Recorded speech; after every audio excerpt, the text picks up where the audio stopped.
ថ្ងៃទី30យើងជាមនុស្សថ្មីការបដិញ្ញាចិត្តនិងការធ្វើដំណើរទៅមុខ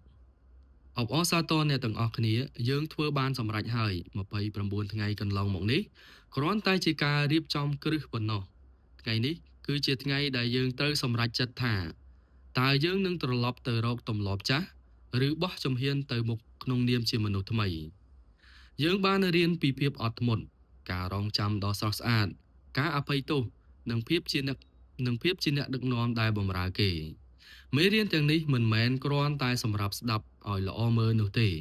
ប៉ុន្តែវាគឺជាផែនទីបង្ហាញផ្លូវសម្រាប់ជីវិតរបស់យើងដោយដែលអល់ឡោះស៊ុបហានវតាអាឡាបានមានបន្ទូលថាពិតណាស់អល់ឡោះមិនផ្លាស់ប្ដូរប្រជាជាតិណាមួយនោះឡើយ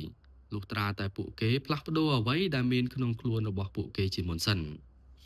មេរៀនចុងក្រោយនេះគឺ ownership ម្ចាស់ការលើជីវិតកុំរងចាំឲ្យពិភពលោកប្រែប្រួលតែត្រូវធ្វើជាអ្នកដែលធ្វើឲ្យប្រសើរឡើងតាមរយៈការផ្លាស់ប្ដូរខ្លួនឯងសន្យាជាមួយខ្លួនឯងថាចាប់ពីថ្ងៃនេះទៅយើងនឹងរស់នៅដោយមានគោលដៅយើងនឹងនិយាយដោយមានបញ្ញាហើយយើងនឹងដើរដោយមានភាពជឿជាក់លើអល់ឡោះយើងបញ្ចប់កម្មវិធី30ថ្ងៃនេះ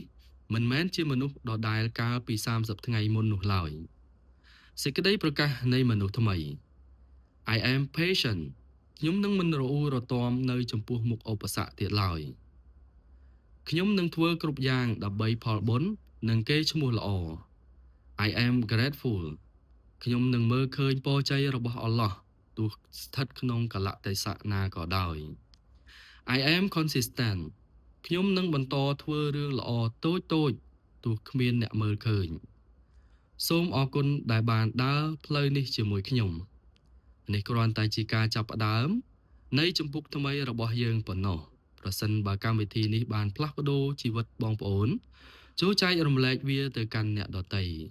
តើត្រៀមខ្លួនសម្រាប់ជីវិតថ្មីហើយឬនៅបើត្រៀមហើយខមមិនពាក្យថាខ្ញុំជាមនុស្សថ្មីសូមអល់ឡោះប្រទានពរនិងជោគជ័យដល់អ្នកទាំងអស់គ្នាអស្សឡាមអាឡៃគុំវ៉ារ៉ាហ្មាតុលឡោហ៊ីវ៉ាបារ៉ាកាតុហ៍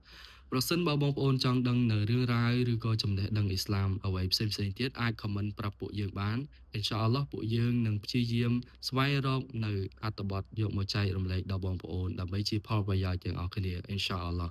អស្សឡាមអាឡៃគុំវ៉ារ៉ាហ្មាតុលឡោហ៊ីវ៉ាបារ៉ាកាតុហ៍